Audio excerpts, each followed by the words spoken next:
news! Sa halagang 10K, po pwede ka na magkaroon ng bahay o condominium.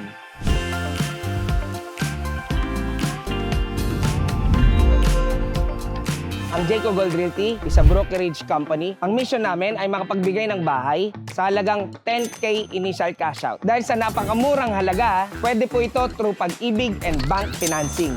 Good news! Lahat po ito ay ready for occupancy na. Ibig sabihin makakalipat ka agad kapag once approved na ang application mo. Bagay na bagay ito sa mga OFW, sa mga negosyante, sa mga self-employed, o hindi naman kaya sa mga professional na katulad mo. Ito lang ang mga kakailanganin mo para makapag-apply ka na ngayon. Number 1, Certificate of Employment with Compensation Details. Number 2, 2 months payslip. Number 3, 2 valid IDs. At dapat at least 24 months contribution ang hulog mo sa Pag-ibig. Kung may business ka naman, kakailanganin din namin ang ITR mo at di pa pang mga basic requirements. Nasa magagandang location ang lahat ng development namin. Meron kami dito sa Pasig, sa Manila, may Marilao, Bulacan, may Kawayan, Bulacan, Imus, Cavite, Batangas, at Angeles City, Pampanga. Sa mga interesado, bumisita lang sa Jayco Gold Realty at pwede nyo rin tawagan ang cellphone number na ito. Ako si Jar Dominic C. Obligacion, a licensed real estate broker at may-ari ng Jayco Gold Realty. At ito po ang negosyo, isang minuto.